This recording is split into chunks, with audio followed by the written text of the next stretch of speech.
this is something that is a constant conversation piece. Like this is one of the most important topics ever, is like, how do I get more confidence? How does my kid get more confidence? I feel like the coach is taking away his confidence, like all of this kind of stuff. So how do you feel like that kind of stuff can play on the player confidence part of it? Let me pull up my my notes here. Notes. I do make notes. Yep. Where'd my notes go? You're a good note guy. It's the little bit of OCD in me, I'd say. I got a good touch of it. But so what's up? You have things written down. Do you want to go first? Oh, I just scribble. I was drawing art. No. I wanted to tell you, like, so we're going up to Guelph last week to watch Charlie play. We left a little early in my new little car, and it saved me $1 million. Saved me a couple $100 a week in gas. No kidding. Yeah. So, anyways, we've had hockey brings stress sometimes. So, like, my wife was like, "Can I just drive today?" So I said, "Sure, 100%." Driving up there, and of course, when we drive, our daughter calls. If we go for a 2-hour drive, 2.5-hour drive to Guelph, she calls 4 times minimum. So when I get the music going, as soon as I'm into a tune, it'll call. But it's great. Like, I'm so glad she keeps in touch with her mom every day and tells her everything. Yeah. But like sometimes I'm like, I just want to listen to music. Don't want to answer, whatever, right? But 4 times minimum. So, anyways, on the way up, I'm in charge of the music, and because I have good taste, man. You do. I do. Unbiased, I know taste. how to do it. Yeah. Like. Yeah. I'm good at it. You are good at it. Yeah. Like, anyways, so I had some going, and I said, you know what? I haven't gone on a roll with Willie Nelson in a while. Like what? Willie and Waylon, Willie and what are they called? The Highwaymen and stuff. Like he's got some good stuff. And I'm not a country guy, but like I love Willie. So I start off with Always on My Mind. Then I go Blue Eyes Crying in the Rain. And then it was, I think I wrote it down. Oh yeah, Waylon and Willie, don't let your babies grow up to be cowboys. And I'm like, I got my eyes closed and I'm just like vibing. You know, I'm loving it and stuff. So then I put the next one I put on was it's 7 Spanish Angels, I think it's called. It's Willie and someone else. And I don't notice she's just driving. I thought she's in her own head, maybe not enjoying the music or as much as I do. Or she's just sitting there going, "Oh, honey," in her head, "Oh, honey, you just play the best music ever." So I go, "What do you think?" And we're getting close to golf. I go, "What do you think? You're loving this playlist?" And she goes, "I'm actually annoyed." Oh. What a miss, eh? I'm like, what a miss. First time ever. 2 hours, what a miss. Yeah. The only time she'll say anything is when I got she heavier stuff on. Yeah. After a while, she'll go, "Okay, can we tone it down a bit?" Yeah. And so on the way home, it was whatever. At the end of the weekend, we're driving home, and I went on an Eagles kick. Oh, man. Hotel California. The whole song. And then that last guitar solo, I could just go on repeat. How do you write songs like this, man? How? I don't know, psychedelic drugs maybe? I don't know. It's crazy. So good. It's so good. It's just, you can listen to it all day. Yeah, yeah. It's art. And I could always go back to Pink Floyd. There's 8 songs I could just, It's crazy how timeless some of those artists are. Like, you just never get old. Like, never gets old. Even you were here. Yeah, even like okay, sorry. I'm just on one. The girls asked me the one day what my favorite song was, because at the school they wanted to know what my favorite song was, and they wanted to get me to dance. I said, "I'll never dance for you guys," and I never danced. Right? So they're like, "What's your favorite song?" So I asked for "Motor Breath" by Metallica, and they kind of liked it. But then I thought about it after. I go, "No, I should have went 100% Wish You Were Here." It's all good songs, but even the new generation kids. They all know those songs. Like, it's crazy. Like they'll even like any of the classic rock songs too. It's like they keep showing up. They keep showing up. Love music though. We get on the journey too. Like you know what, man? Until you started working with me, separate ways, man. Okay. So when you started working for me for real, when you became an adult and stuff, And we would have random tunes on and stuff like that. And you said Journey was one of your favorite bands. I'm like, no, like it's kind of like soft. Yeah. But No. wow, they What have a voice. ton. Yeah, now I appreciate them more. Steve Perry, what a voice. Separate Ways is like, that's one of my favorite songs of all time. Unbelievable. Great song. But yeah, it's good, man. It's actually crazy because music will shape my mindset. Like I can play certain songs and it just totally puts me in a certain mode like that, like super quick. And some people don't have that. Like like my Christine doesn't have that. Like she like not that she has some of it, but like I not think my Christine's probably the same. like not the But pain same. in the ass. It's just not the Listen same. to something, man. It just doesn't. The impact is not as. It's not as deep of an impact as I have, which like, Yeah, okay. it's so impactful for my like daily behavior. Right. So like if you and I were driving, which we haven't really done a whole lot, but if you and I were driving together, let's say more than a couple hours where we're just like done talking, like we're almost married now. Yeah. Like, it's enough. Get in the car. If you threw on whatever, you know that I probably wouldn't say a word, right?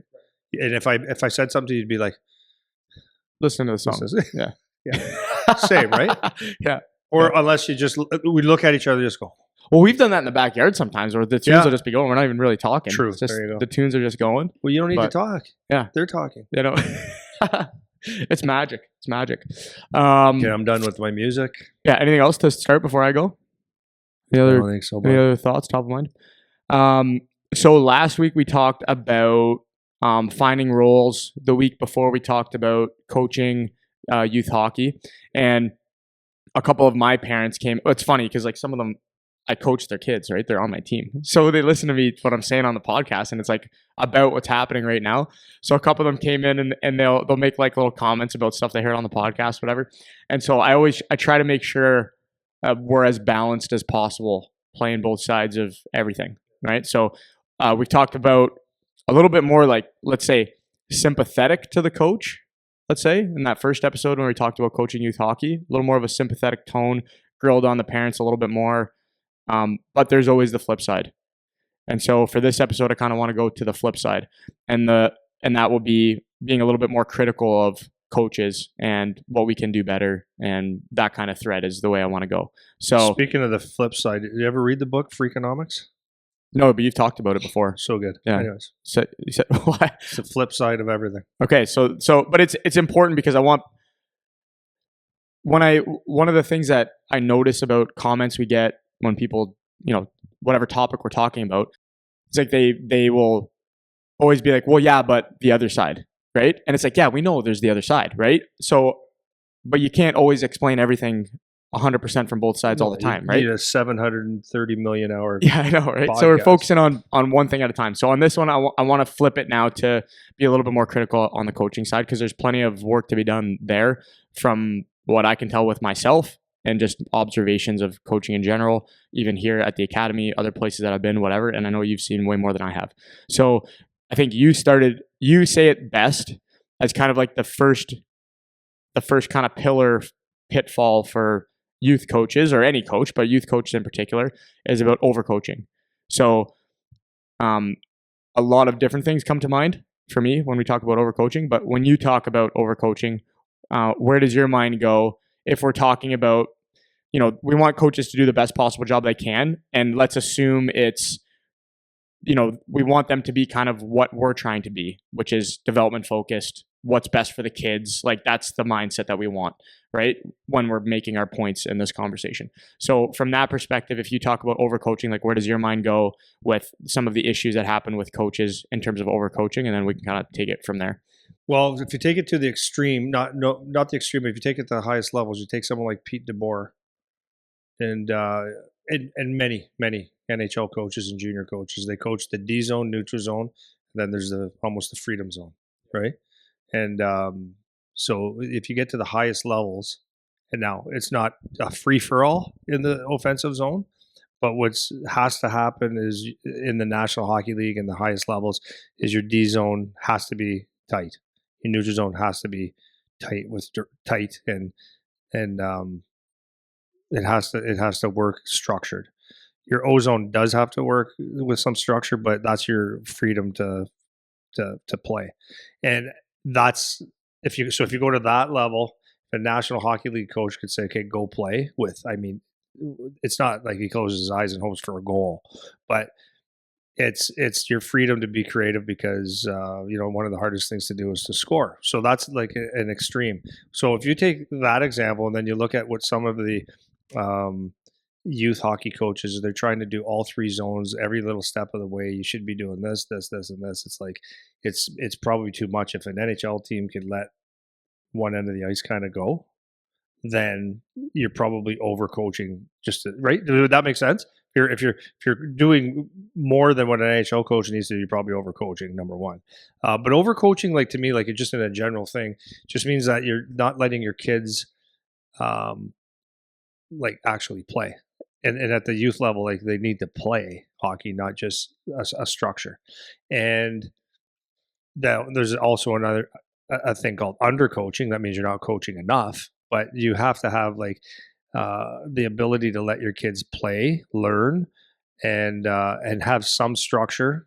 And it's not for me to tell a coach of a U14 team or a U16 team like when to draw the line, but there is some sort of a line where the kids need to just kind of play hockey.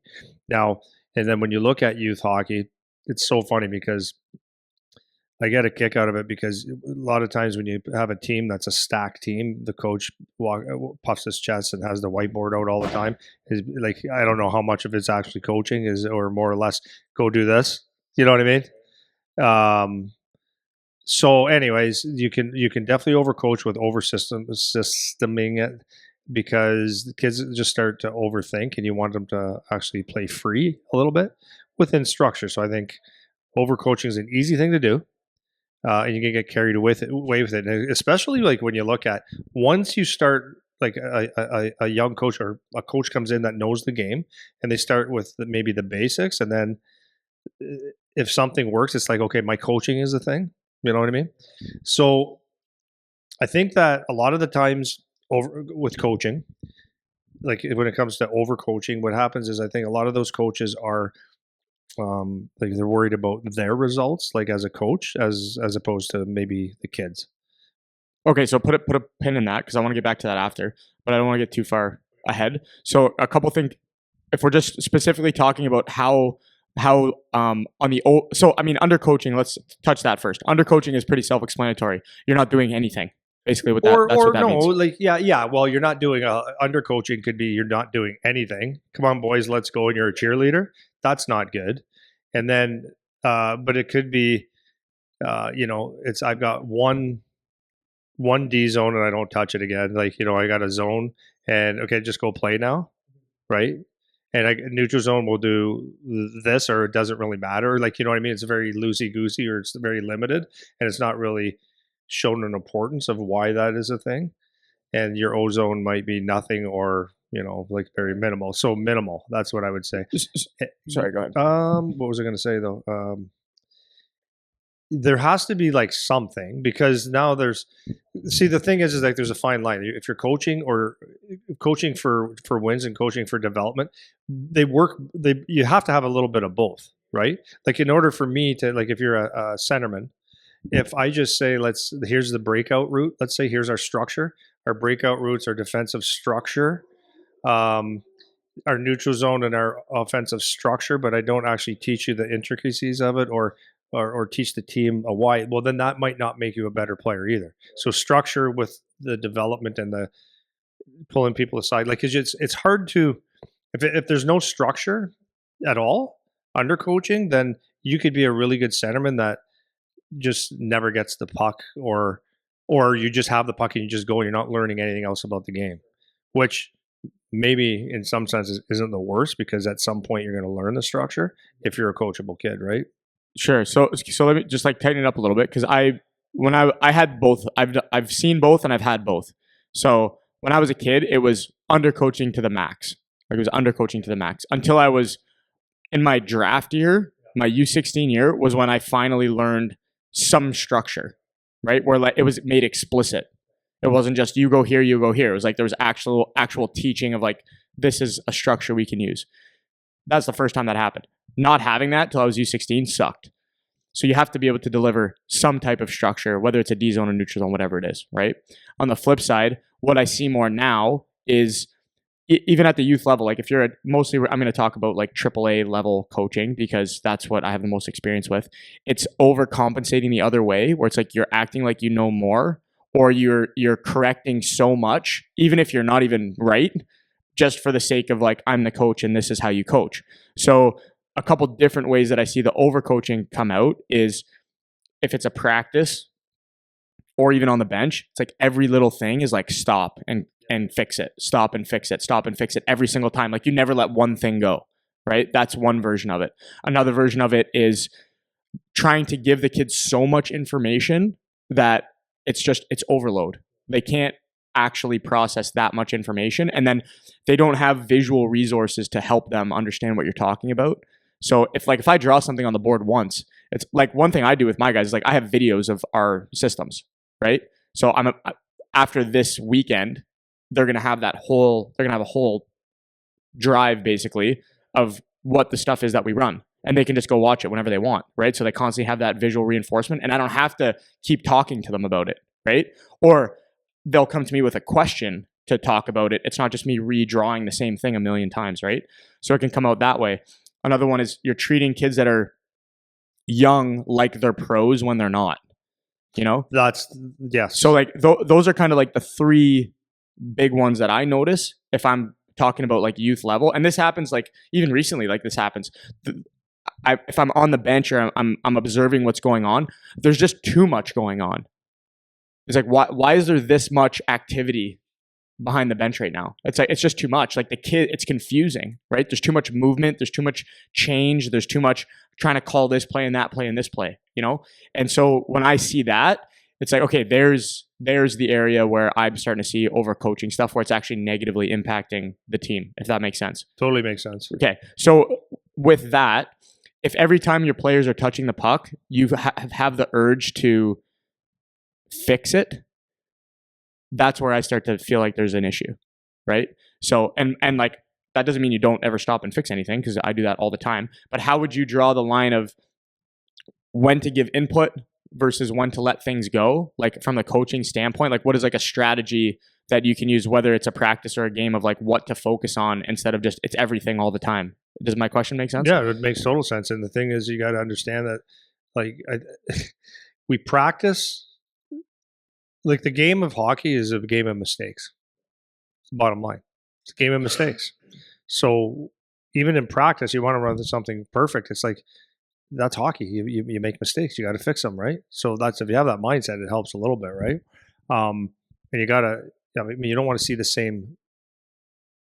I don't want to say them stupid mistakes, but like the ones that are no brainers, where like especially if you worked in practice. See, the thing is, you work in practice, try to get it as smooth and tight as you can, but like guys are going to bobble a puck. Guys in youth hockey are not going to put every puck on the tape every single time, crispy, and the routes aren't going to run perfect all the time. They're kids. They're going to make mistakes.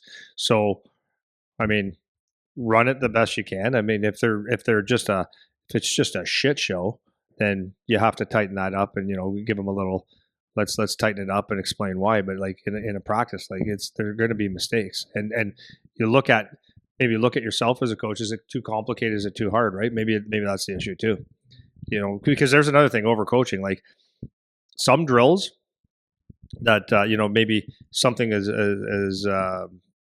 it's not simple, but it's like the wakey drill or the Vegas 7-pass drill, where it's like a lot of things going on. You're kind of looking in different directions to see, oh, is it my turn or whatever. If you're not in tune to that as a player, like some guys aren't, especially at 13, 14 years old, it's like you can't freak out on them. Maybe that drill is just a little bit too much for them. So maybe you have to dial it down a little bit. Some kids at 13 years old don't get the concept of there's actually 8 guys going at one time or 6 guys going at one time. Like this is like, where am I going? And I don't understand. And then think about it. Do they actually understand what they're doing, why they're doing? Yeah, exactly. Right? Is it just a passing drill, or is it this is a, what are the elements that make this a good drill, right? And make it valuable. So anyways, in a practice, maybe dumb it down, but they're going to make mistakes, and that's fine. right? So in a game, again, it's a game of mistakes. You got to let mistakes happen, but you try to fix. You show things that are important at the time, and then in between periods, you pick a thing that the whole team needs to get better at, not just keep nitpicking every little thing with a kid. So you get both sides. From if a parent's watching and they don't think their kid's being coached because you're maybe saying very little, or you're saying good job guys, or tight, like maybe something like need a better F3, or right, whatever the coaching cues are, that might not look like you're coaching. Or you come off the ice and say, Eric, good job, good job on the forecheck, good job on tracking, whatever. Good job having your sticks in the right lane. That doesn't seem like you're really coaching. So a parent might look at that and say, well, he doesn't really say much. But then do you want every time someone comes off the ice, you have the whiteboard and you're missing the whole game and you're going XO and the kids just like, can't breathe and stuff. Like there's a fine line. You have to find it, right? You have to find it. Yeah. So a couple things. One thing actually that I've taken from you, and I'm sure like this is not groundbreaking information, but one thing that I do is I actually make sure before my game that you always talk about as individuals, you can pick your 3 to 5 things per game. Like this makes you have a good shift. I actually do that as a coach for myself. Like in this game, I'm not only, but I'm basically focusing on these 3 things. So like for my team right now, like one of my things is we've had so many games where we've had a slow start. So like one of my main coaching things right now and moving forward is going to be winning like the first 10 minutes of the game, where it's like I feel like we're dominating shots on net, whatever. So I coach that. That's one of my 3 as an example, right? So I'll have 3 things like that for this game. Like this is what I'm focusing on. So for us with my guys, one is like the winning the first 10 minutes, and I'm going to do this. This is literally for this weekend. For first 10 minutes, how do I win? How do I make sure we're winning and coach that? Second thing is, because we're very skilled, we like to hang on to pucks, which works a lot, but is not necessarily the right thing. So forcing them to chip pucks to start the game. So that's either chipping pucks out of our end or chipping pucks into their end and getting our feet going. Like that's a second thing. And then a third thing for me is shot mentality off the start of the game. Because again, we're fancy, right? So those are my 3 things. Like that's what I'm going to take into this weekend as an example. And that's what I'm focusing on. So if there's other things that happen, it's perfect, bud. Like if there's other things that happen, unless it's like a glaring, obvious thing that is worth a mention, like I'm letting it go. Like I'm gonna let it go for right now. So like little details that are hey, like make sure you're picking up this guy on the back check, or hey, you dove down as an F3 when I want you to stay up. Like those things are fine, but I'm focusing on my themes for the game, and maybe the next game I change the themes. But the kids have a clear direction of this is what I want to focus on in this game. That's what you're going to get from me this game. I can't do that. All those 3 things plus power play and penalty kill. Make sure my D zone coverage is dialed in. Make sure my neutral zone forecheck is good. Make sure we're winning faceoffs and executing the plays. Like it's too many things. And if I try to coach that to the kids, that's where it gets information overload. So that's how one way that I keep myself in check from getting into the overcoaching thing, because you can lose patience. Like as a coach, and then you'll lose it with yourself. Yeah, for sure. Like especially because you're not coaching the National Hockey League, right? You're not getting paid $300,000 or $1 million to coach. Like there's always so much, and you haven't been coaching for 20 years. Right. So yeah, you're going to get overload with yourself too. So, and that's a big thing. Like that's one of the ways I keep it in check for myself. Is like this is what I'm going to focus on today, and unless there's something obvious to point out, like I'm just going to let it go. Right? I'm going to let it go, or maybe I'll mention it in between periods. Like this is what I saw, whatever, but I'm not hammering on every little thing all the time. I think that's a great strategy. So that's one. And then the second thing that I do, for whatever that's worth, is I really keep my practices super simple. And that's another thing that I notice when I watch other practices, like from other coaches, whatever. It's almost like there's just too much variety. Like there's too many different versions of the same thing that like I don't actually see how this helps the game. You know what I mean? So like there's so many drills you can do where it's like a 2-on-1 to a 3-on-2 back check with a tip and a D-walk the line and all of these different elements. And in my mind, as for me, just my style, I'm always thinking of what does this actually do in the game? Like I'm not just running drills, So outside of my warm-up drills where like I want them to get their feet moving and get some shots, that's where I'll have like the play and the variety, basically, because those drills aren't really like a game. They're not, so whatever I want to do, I'll do that in my warm up. But then after that, it's like very basic stuff. Like it's nothing crazy. Like I was talking to one coach the other day asking about how I run special teams practices. And again, like I'm not the coach guru. I'm just saying like what I do. And like I say, it's basic. Like dump the puck in and break out and set up and do your power play. Like that's the drill. It doesn't have to be anything crazy. And I think like coaches can also feel that where like I have to keep changing what I'm doing all the time. That can also go the other way where you only do the same thing all the time. And that's not great either necessarily. But the concept of just keeping it simple, like keeping drills simple, easy to follow, very clear how this relates to the game. That's kind of what I focus on. So those are just kind of like two strategies that I use when I'm coaching right now to make sure that I'm not dipping into the overcoaching stuff. Because like I was starting to say before, you get frustrated watching kids make mistakes all the time. And I've said this a million times, you forget what it's like to be the kid and not grasp the drill or not fully understand what the route is supposed to be. Because I've seen it a million times for the last 10 years. I got it baked in. Like they're learning, you know what I mean? Like they're trying to figure it out. So for me, those are kind of a couple things that I use at least to make sure I'm in check as a coach for whatever that's worth. Yeah. So like when you do that though, you're not like for anybody listening, when you do that, you're not saying, okay, these are the 2-3 things that I want for today. And all the stuff that we've done up at this point, you don't, the D zone's still the D zone. And but it's a really good thing, right? Because now you're focused on, let's just say you've worked on your D zone, like you've got all your systems set. So one of the first things you said is to get pucks in and get pucks out, right? So now you're hyper focused on that as a coach too.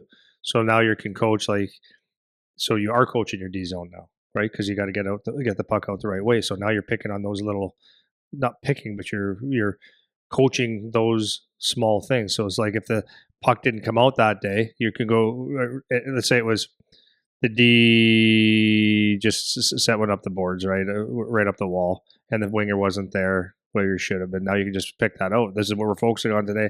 This is why that didn't happen. Let's tighten it up. So it's a hyper focus on that area, and which is great, right?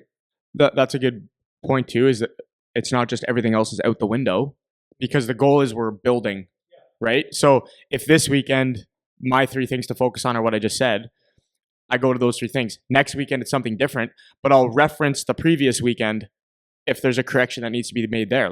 And I'll use this like when we have floods in between periods, whatever. If I get the 5 minutes at the bench, I'll just be like, guys, remember when we talked about this last weekend?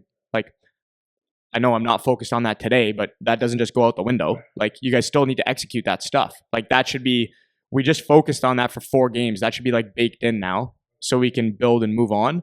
And that's exactly right. So it's not just for anyone listening. It's not just like everything else just goes out the other year now for the weekend, and then you have to start over every time, right? So for anything else on that before I go to my next one? No, we're good. Okay. So, well, actually, there'd be one thing. So you said don't do the same drills all the time and don't make it too complicated. So Brian Kilray was a coach like 40 years or 30 some years with the Ottawa 67s and always had good teams. He had, I think they said 8 drills. Never changed. Really? So maybe that's going through the motions, but maybe that's what he believed. These drills are the ones that work, right? So who knows? And then there's other coaches that go to the minute. And I'm not that guy. I don't like that at all, because if I see something going really well, then maybe you could add to it, or you know, why not? Why disrupt something that's going really, really well and it's fun and it's moving? Maybe just add an element of it, and then again, if it's just a shit show drill and they're not getting it, like, why beat a dead horse sometimes? Let's just move on, right? Yeah, and I think that's another interesting point too for coaches is you can like stick to the plan too much. Yeah. Like you have to be able to make a call. Yeah, that's a good word, right? So you got to be able to make a call of like, this is going well, let's stick with this, versus, okay, that's not going well. Like this happens in my practice all the time. Like I'll have in my practice, sometimes I'll have like 10 drills planned and I'll do like 7 or 6, you know, just because of how the timing worked out or how things are flowing, or maybe I had to stop and take 2 minutes to explain something and that cut out time for another, whatever. I just did it today. Like I cut out one of my full drills because 2 of the other drills took longer than I planned, but I felt like it was necessary to extend them out, right? So that's an important thing too.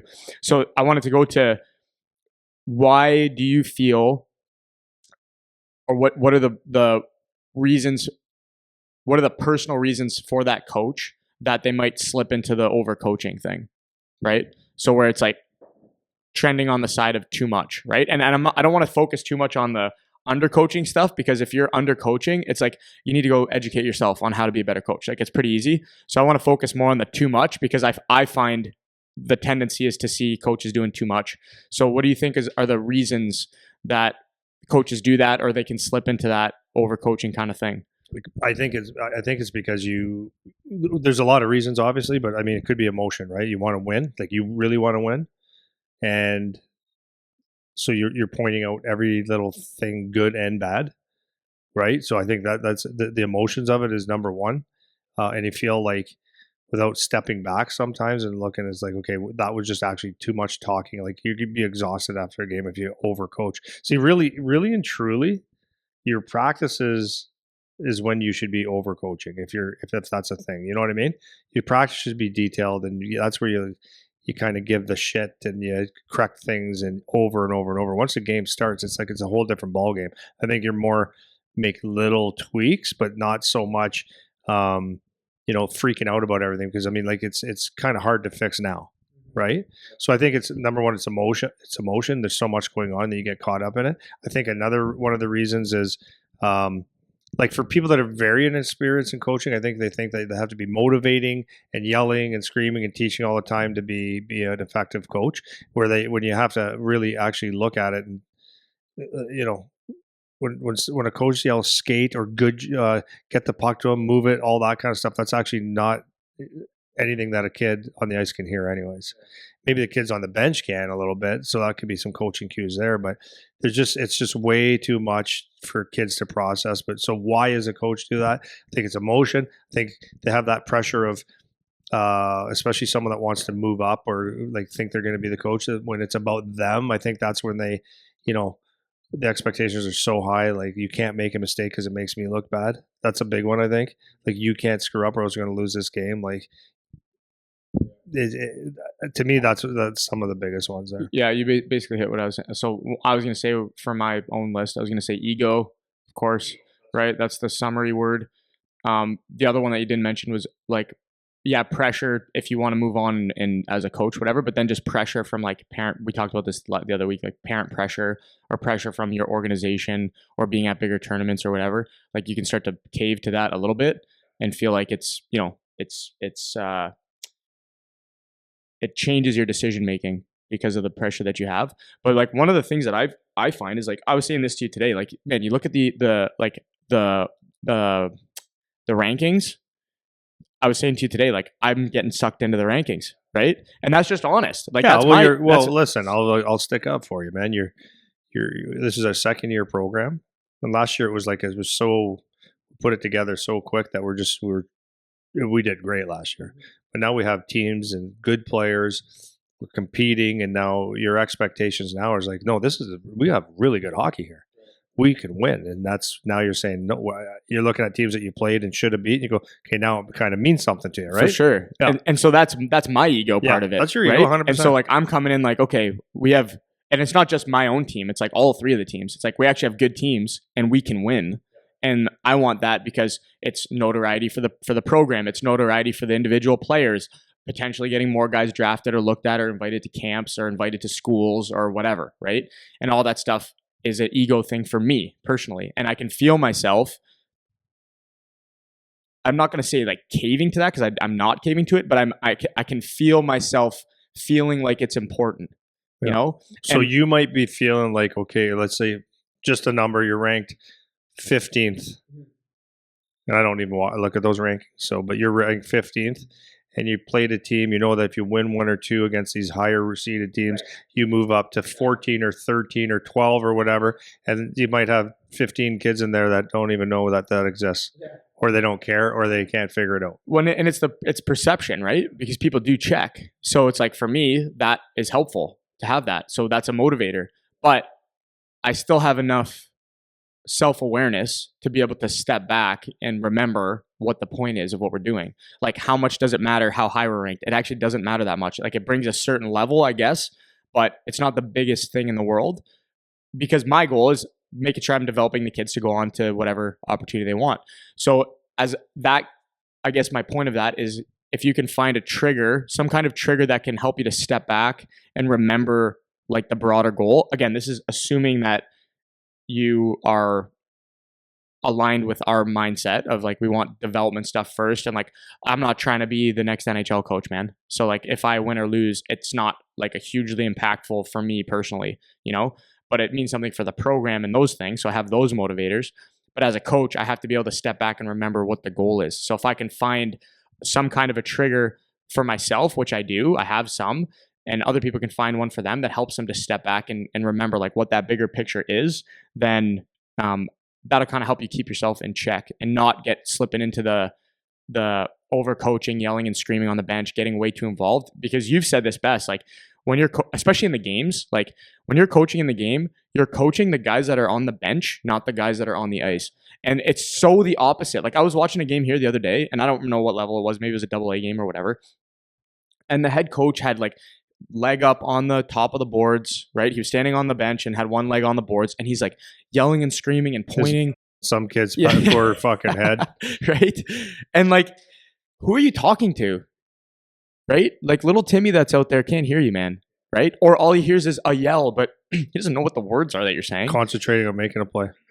Well, think about this, like, because when I play the games with the kids, like when we do the kids, they're bigger than me, but we do like 2 nets north or something like that, and I get a rim, like I still pretty good. Yeah. No, but what you just made me think of it, because I had a rim coming to me today, like a pretty good pace on it, and I knew I had a couple guys coming towards me, so I knew number one, most important thing right now is to make sure I don't bobble the rim, right? So I handled the rim, then I had pressure, so I had to get out of it. Actually, Beckham goes, I tried to get that puck from me. He goes like, and I laughed. I said, I'm no good anymore though. Wait till you play against good hockey players. But anyways, if I just took that little thing, I'm a coach, man. Who gives a shit, right? If I was taking that rim, but it was for our team to win. If I bobble that rim, then right. So if I have a coach yelling at me at the same time, and I could hear him say, "Get it out," or whatever, it's like, just relax. This is one of the hardest things to do in hockey, is take a rim, right? So like, yeah. Well, and on the bench, kind of to that point, on the bench when I'm coaching, like another thing that again, like for whatever it's worth, I'm not saying I'm the best coach ever, just stuff that I do. I'll point out things that are happening on the ice to the guys on the bench. So easy example would be a face-off, right? Like we have certain face-off plays that we run, and I'll say, okay, like in real time, we're lined up for the face-off. I'll say, hey, watch this guy, see if he runs his right route, or let's watch our set here and make sure that things are set up. Or maybe somebody wasn't set. Like one thing I do with my centerman is it's their job to make sure everybody's set up, right? Everybody needs to know where they're supposed to go. But if the centerman looks around and somebody's in the wrong spot, fix it. Yeah, he's a quarterback. And so sometimes I'll point that out. I'll be like, guys, this guy was not in the right spot. Why are you not? And I'll say it to the guys that are on the bench, right? And I'm like, I'll go for a good snap every once in a while, but like I'm relatively calm, like on the bench. I'm not like yelling and screaming and losing my shit all the time, because I'm just talking to these guys that are right here, right? I'm just talking right here. Then the odd time I'll start screaming. The only time I consistently scream is on the PK where I'm yelling go, because we're running our 3-go. But outside of that, like I'm relatively not a yeller and screamer, and that's helpful for me because I give myself a task. Like my task is I have my themes for the game. I want to communicate those things to these kids that are here. So when they go out, those things are reinforced. And then if there's something I see, it's these kids that are on the bench, I'm going to point it out. And then if a guy comes off the ice, like I can give them a mention quick. But most of the time they know like they didn't do the right thing here or there, because we're further enough, or we're far enough into the season where they understand that. But those things kind of help keep me kind of checked, because I can feel myself getting into it, right? And overdoing it. And like, it's so funny because I look at some of our guys, like some of our guys are really good, man. And it's like, there's some great hockey players there. What am I going to like? It's like you said, an offensive zone where they can just go play. It's like, what am I going to correct? Like, what am I going to tell you to not make this play and make that play instead? Like, go play. Like, you guys are good. Like, you guys are better than me. So like, you got that. And there's maybe something that I've been looking for something like where overcoaching could be a thing. So like, yeah, if you're saying make an exact play, That's you should have done this, make it exactly. So like, I think what you want to do is you teach in concepts. Like you got the structure, but teaching concepts. So like, let's say on a forecheck and you're down low on a forecheck in a corner and it's a scramble and nothing's really happening. So like maybe one way to release pressure from that would be like, as either you can call it out as a player or should just know that once there's some pressure there could have like a long cycle down low, like a rim almost, like just to change sides to relieve some of that pressure. So maybe that's a concept where it doesn't have to be overcoaching where you're explaining all this shit, and where you could just say, relieve the pressure, throw it to the other side, like we do a rim, like a half rim or a rim. Just get right. So it's like a concept.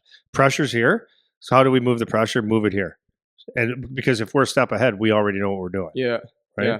One of this maybe is like, it's related, but maybe a little off topic. But another thing that we've talked about this a lot is it's so easy as the staff, you can start to slip into like the hyper negative, like everything is shit, like kids are shit, they're shit, this is shit, all, and like going down that thread a lot. Reminded me of this point is sometimes I'll ask our guys to do a certain thing, like we're running a certain type of system, whatever, and we get burned on it still, right?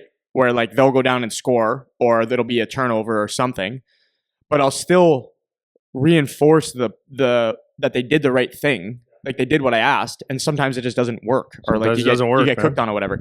Whereas a lot of times, like you see this very frequently, is like the coach, because something went wrong, it's like all of a sudden you flip to like Mr. Negative guy, and you're carving them for, they missed this, they bobbled that, they made a bad pass, whatever, instead of, hey, like we can shake that one off because you actually executed what I asked.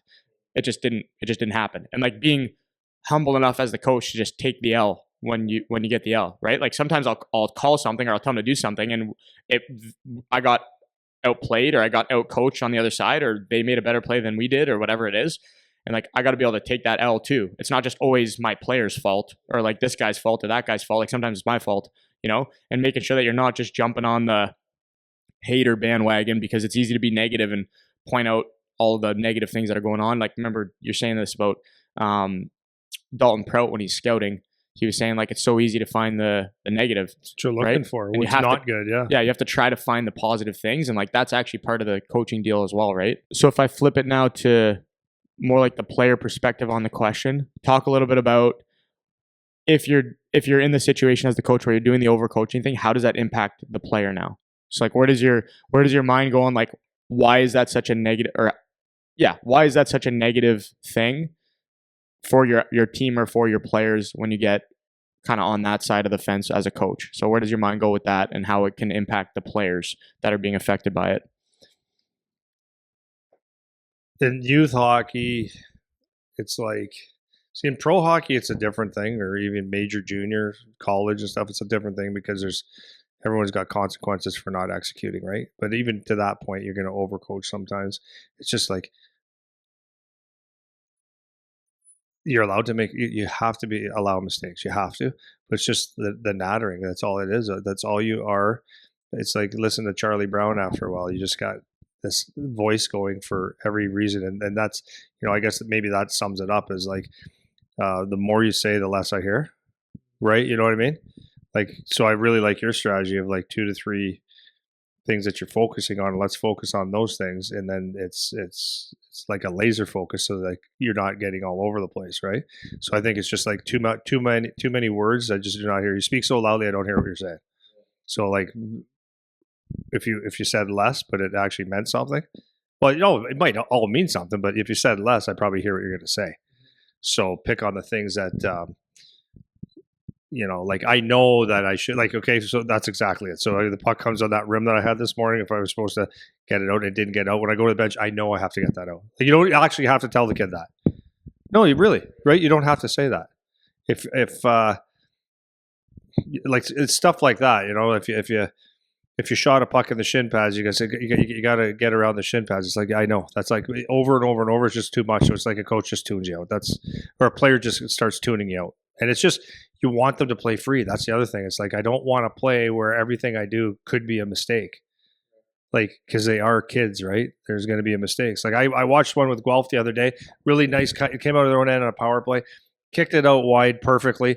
Winger had it perfect. It looked like it was going to be a perfect little pass to the dot where the centerman was going in, off the back of the player's heel, like the defenseman's heel, and it killed the play. And it's like, if you say, well, you got to make sure that gets by the heels. Really? Oh, But really, it was executed really, really well. And we're talking like an eighth of an inch that stopped that play, right? So your guy shoots the puck and goes, maybe just misses a crossbar or a post by like a quarter inch. Got to hit the net. It's like, I know. So there's so much, right? How do you feel like that plays into the like player confidence? Because this is like a whole other episode we get into, but like on the I guess from the coaching end, like this is something that is a constant conversation piece. Like this is one of the most important topics ever. Is like, how do I get more confidence? How does my kid get more confidence? I feel like the coach is taking away his confidence, like all of this kind of stuff. So how do you feel like that kind of stuff can play on the player confidence part of it? I don't know if I have an answer to that. I just think that the more that you are yapping during the game, the less the people hear. That's number one. And number two is like, you just don't want the kids to have to think about every little detail of the game, like can't make a mistake, right? So I think it is going to come down to the player just basically making sure that they overthink everything, or they just say, screw it, I'm going to go play. And you definitely don't want the kid to overthink. That's number one. You want them to think, but again, it comes down to maybe thinking concepts, not about every little detail. Like there's 2-on-1s, for example, right? Or tracking, you're backtracking, and there's a high roll. All these little things where it's like, it's not just this happens and this happens. It's not just that simple, right? So like if you go like on a 2-on-1 and like you can get in the details if you're on your strong side, your weak side, and your who you're going on your offense, right? And your partner is going, and he's a left hand or a right hand, he's on strong side, weak side. The D is a left hand, right hand. You could go into like which one is a better option to shoot and which one's a better option for passing and all that kind of stuff. And it's true statements, but like some coaches like to throw that out when you're 14 years old, and it's like, I'm just on a 2-on-1, man. I don't know. I'm just gonna get a shot. Like they're not thinking at that level.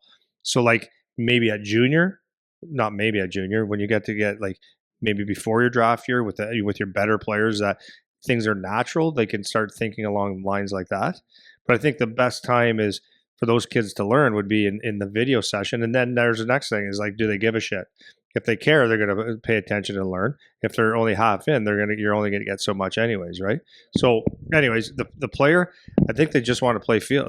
Like they just want to play free. And that's, I say that a lot, but I think they just want to play free. Do you think that what's your perspective on whether you think coaches can actually take away the player confidence? Because like you hear both sides of that argument, right? Like on the one hand, you hear, you got to work yourself out of whatever the thing is that's going on to create your own confidence. On the other side of it, like, I mean, if a coach wants to bury somebody, they have a lot of power to be able to do that and make a kid feel like they're no good and really get in their head about things. So like, what's your perspective on how a coach can impact that part, like for the player? I think that it's a huge thing.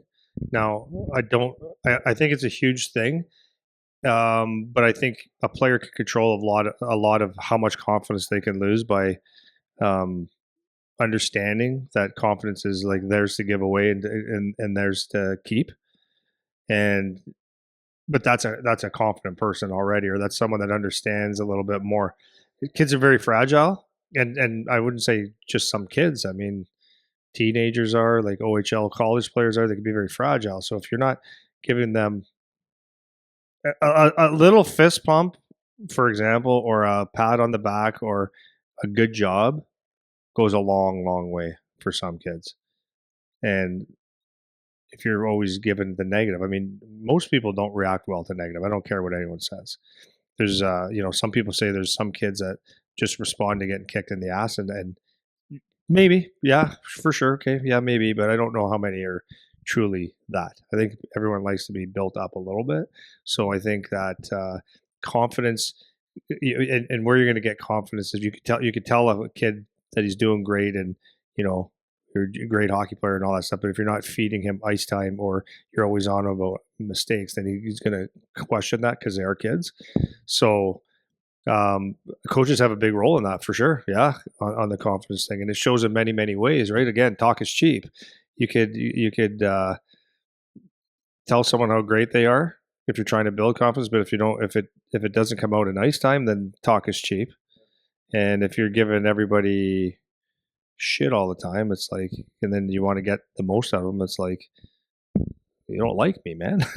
Right? So, and then they could, and when you're barking all the time, it could, I don't know if this is for sure, but it can make kids feel like they can't talk to you, you're not approachable and stuff like that.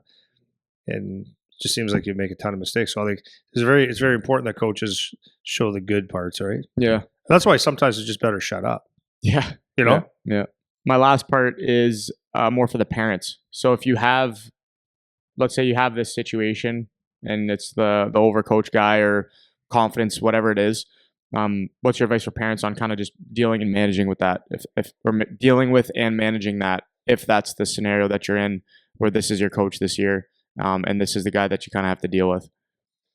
Well, I mean, I guess I've had it with my son, and I don't know if it's the right answer, but I'm not going to go try to fix the coach. That's for sure, because he's probably ego driven anyways. So I just try to fix my kid and have him understand that, okay, like, not like, the reality is you're going to have coaches that you love, coaches that you hate, coaches that you're indifferent with, coaches that act like they know something and they know actually nothing, coaches that are very humble that they're actually really good coaches and you never know who they are, right? So the job is to go out and play to your best of your ability with effort. That's it.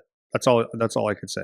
And if a coach was to, if he was feeling like confidence was getting beat out of him or whatever, it's like, you have the ability to change that narrative, because it's a long game. And again, you're gonna have coaches that are gonna build you up, coaches that are actually might try to push you down. But I said, you like, and it's a character building thing for a kid, right? Is beat him at his own game. You just be better than what he wants to do to you, right? And I've seen that. Like, my son's done that to a couple coaches where, like, in youth hockey, and I would say maybe even in junior at one point, there's coaches that were, because not make it sound like I'm a genius or I'm so important. I'm not, but like, there's a lot of people that coach that would have wanted to work for me, have worked for me. I train players and coach some successful programs. So my son being on that team is an automatic. Oh yeah, I don't want you to necessarily succeed or whatever. You know what I'm saying? Yeah. To have it out for him right from the beginning, and it was like, just outwork it, Charlie. Just outwork their. You got to just keep proving them wrong, which is a healthy thing. So even though you might not get love, like, at the end of the day, when they want to win hockey games, they got to play the best players and the kids that are going to win you games.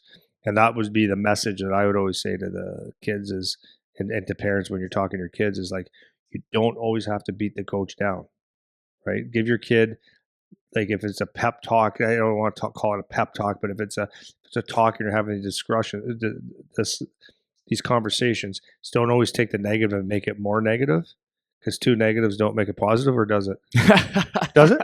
Two negatives make a positive, right? Well, only in math. Yeah. In this case, two negatives don't make a positive. So when someone is, that's what makes a player. Like, this is the stuff right there that makes a player. And people are always so hesitant to have a coach that in their mind that's too hard on them, or not everything going your son's way or your daughter's way, and you want to fix that for them. But it's like, to me, that's the biggest mistake, because like, anybody that has a kid, like, if you're listening for real and you have a kid that is a good hockey player, like actually good, that's going to play major junior hockey, college, pro, or they're knocking on those doors, the last thing you want to do, like, you will have coaches that do not like your son. And the last thing, like, you want to teach them to Deal with that, man. deal with it. It's important. It's really good for you, because if you get a coach at 13 that maybe you're the best kid on the team and they're just giving it to someone else for whatever reason, or you have to work for everything you got, it's actually what's going to happen in real hockey. So that's the one thing I would always say is, like, it's good when you have a shitty coach. You know, if he doesn't know what he's talking about, then you just get to play.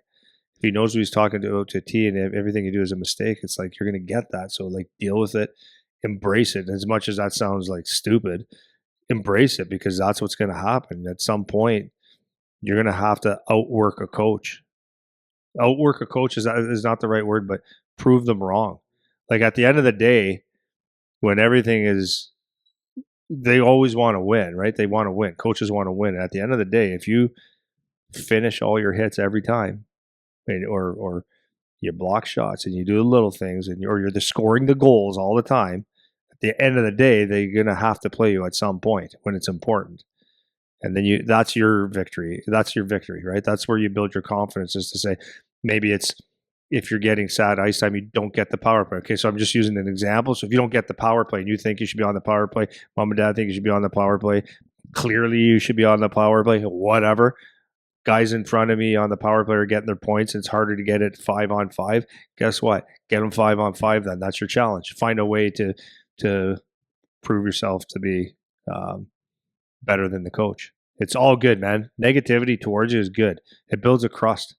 And then trust me, when you get to junior and pro, if you don't have a crust on you, you're done. I've seen that with so many kids. It's like, as soon as one thing goes wrong, thumb in their mouth, it's like, well, you can't cry. You can't cry. Like, this is a hard sport. And people are going to judge you all the time, all the time. The papers are going to say things about you, or the press says something or doesn't say something about you, because there's just so many things, and you just have to be the workhorse and do the job, and you really teach your kids not to let shit affect them too much. Things will, but that's why like those good conversations are so important. It's always like, I'm in one here, yeah, but it's always like, I just see it too many times, right? Like, the parents get too involved in the stuff. They don't understand what the coaches are actually talking about.